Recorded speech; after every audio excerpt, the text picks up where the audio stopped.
Iran ते हमले बाद पाकिस्तान जे परॾेही पॉलिसी बाबति वज़ीर-ए-आज़म हाउस में सियासी क़यादत खे ब्रीफिंग। वज़ीर-ए-आज़म शहबाज शरीफ जी सदारत हेठि इन कैमरा इजलास जारी। तहरीक इंसाफ़ जे कंहिं बि मेंबर शिरकत न कई। Peoples Party, JUI, MQM, BAP जा पार्लियामानी लीडर्स ब्रीफिंग में शामिल। ज़रियनि मूजिबि परॾेही वज़ारत जे अख़्तियारनि पारां सियासी क़यादत खे ख़िते जी सूरत हाल ते ब्रीफिंग। सिक्योरिटी अख़्तियारनि तरफ़ां ईरान ते हमले बाद ख़िते ऐं पाक अफ़गान सूरत हाल ते बि ब्रीफिंग ॾिनी वई। पाकिस्तान जो अफ़गान तालिबान रजीम ख़िलाफ़ ऑपरेशन ग़ज़ब उल हक़ जारी। अमरीकी अख़बार रिपोर्ट में चयो आहे त पाकिस्तान अफ़गानिस्तान जे अहम तरीन बेग़राम एयरबेस ते कामयाबी सां निशानो बणायो।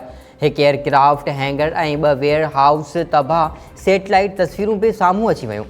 अमरीकी अख़बार मूजिबि पाकिस्तान हिकु हफ़्ते में अफ़गानिस्तान जे फ़ौजी हदफ़नि ते 50 खां वधीक हवाई हमला कया आहिनि। अफ़गानिस्तान में फितना और ख़ारिज जी मौजूदगी जूं शाहिदियूं UN रिपोर्ट में बार बार पेश कयूं।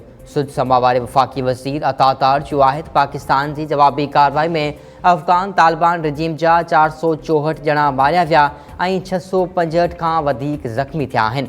अफ़गान तालिबान रजीम जे 188 चेक पोस्टस खे तबाह कयो वियो। 31 कब्ज़े में वरितियूं वियूं आहिनि।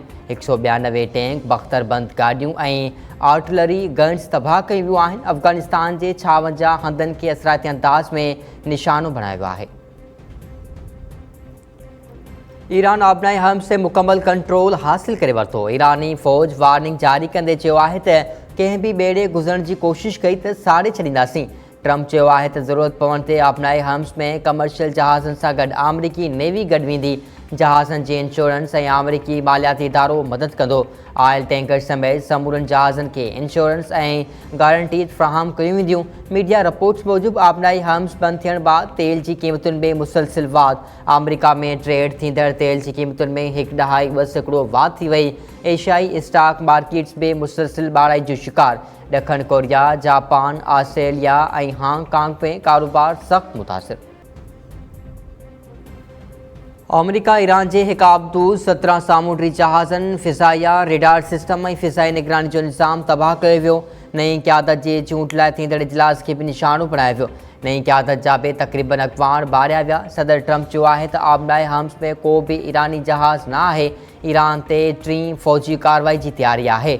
नई क़यादत खे निशानो बणायो वेंदो। ईरान ते हमले बाद 9000 खां वधीक शहरी विच ओभर खां महफ़ूज़ तरीक़े सां अमरीका वापसि पहुची विया आहिनि। अमरीकी सेंट्रल कमांड जो चवणु आहे त ईरान में तक़रीबन 2000 हदफ़नि ते हमला कया विया आहिनि। अमरीका ऐं इसराइल जे तेहरान ते बमबारी जारी। 9 अस्पतालुनि खे निशानो बणायो वियो। कुंबे सुप्रीम लीडर जी चूंड कंदड़ मजलिस ख़बरगान जे इमारत ते बि हमिलो। असफ़हान ऐं शिराज़ शहरनि में बि बमबारी कई वई। इसराइली फ़ौज जे तर्जमान चयो आहे त तेहरान में फ़ौजी हदफ़नि खे निशानो बणायो वियो आहे। ईरानी पासदाराने इनक़लाब जे हेडक्वार्टर, मिसाइल लॉन्च पैड्स ऐं दिफ़ाई निज़ाम खे निशानो बणायो वियो। IDF ईरानी हुकूमत जे बुनियादी ढांचे ते पंहिंजे हमलनि खे वधीक तेज़ करे छॾियो। Human rights activist news agency दावा कई आहे त ईरान में 1097 शहरी मारिया विया। मारिजी वियल 181 ॿारनि जी उमिरि 10 सालनि ताईं हुई। हमलनि में 5402 शहरी ज़ख़्मी थिया आहिनि। ज़ख़्मियुनि में 100 खां वधीक ॿार बि शामिल। ईरान जूं इसराइल समेत अमरीकी फ़ौजी अॾनि ते जवाबी कार्रवायूं जारी। तल अबीब, बैतुल मुक़द्दस ऐं ओलह किनारे मिसाइल हमला। केतिरियूं इमारतूं तबाह। दुबई में अमरीकी कौंसल खाने खे ड्रोन हमलो। इमारत में बाहि भड़की पई। दुबई अख़्तियारनि जो चवणु आहे त वाक़िए में को बि नुक़सानु न थियो। सूरत हाल मुकमल कंट्रोल में आहे। रियाज़ में CIA सेंटर खे बि ड्रोन ज़रिए निशानो बणायो वियो। मीडिया रिपोर्ट्स मूजिबि CIA ईरान में हथियारबंद बग़ावत जूं तयारियूं करे रही हुई। दोहा में अमरीकी फ़ौजी अॾे अल हदीद ते बि मिसाइल हमिलो कयो वियो। ईरानी फ़ौज जो चवणु आहे त अमरीकी फ़ौजी अॾनि ते हमले में 160 अमरीकी फ़ौजी मारिया विया। मारिजी वियलनि ऐं ज़ख़्मी अमरीकी फ़ौजियुनि जूं मजमूई अंग 650 थी वियो आहे। मस्कत में तेल सां भरियल जहाज़नि खे निशानो बणायो वियो। अमरीका मारिजी वियल 4 फ़ौजियुनि जी सुञाणप जारी करे छॾी। आयतुल्लाह अली ख़ामनाई जी जनाज़े निमाज़ अॼु अदा कई वेंदी। तदफ़ीन 6 मार्च ते मशहद में थींदी। ईरानी सरकारी मीडिया मूजिबि आयतुल्लाह अली ख़ामनाई जी जनाज़े निमाज़ अॼु तेहरान में अदा कई वेंदी। नए सुप्रीम लीडर जी चूंड आयतुल्लाह अली ख़ामनाई जे तदफ़ीन बाद कई वेंदी।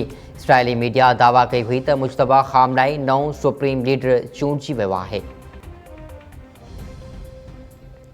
फ्रांस यूएई जे दिफ़ा जो ऐलान करे छॾियो आहे। जंगी बेड़ो विच ओभर मोकिलण जो बि ऐलान। फ्रांसीस परॾेही वज़ारत जो चवणु आहे त फ्रांसीसी राफेल जहाज़नि गॾियल अरब अमारात खे निशानो बणाईंदड़ ईरानी ड्रोन तबाह करे छॾिया आहिनि। फ्रांस जे सामूंडी हवाई ऐं बहरी फ़ौज जे सवें एहलकारनि यूएई में मौजूदु आहिनि। फ्रांस अबूज़ेबी भरिसां अल ज़फ़रा बेस ते मौजूदु पंहिंजा जंगी जहाज़ यूएई जे हवाई हदनि में मुक़ररु कया आहिनि। ऐं चीन जो हिकु भेरो ॿीहर धुरियुनि खां फौरी तौरु हमला रोकण जो मुतालबो। चीन जे परॾेही वज़ारत जे तर्जुमान चयो आहे त ख़िते जी सलामती ऐं इस्तेहकाम बरक़रार रखणु घुरिजे। आबनाई हम्स बंदि थियणु आलमी वापार लाइ हानिकार आहे। तवानाई जी फ़राहमी जी सलामती आलमी मईशत लाइ इंतहाई अहम आहे। चीन मुतालबो करे थो त आबनाई हम्स जे समुंड में सलामती ऐं इस्तेहकाम लाइ फौरी तौरु हमला रोकिया वञनि। चीन जे परॾेही वज़ारत मूजिबि अमरीका ऐं इसराइल जे हमलनि बैदि ईरान मां 3000 खां वधीक शहरनि खे कढियो वियो आहे।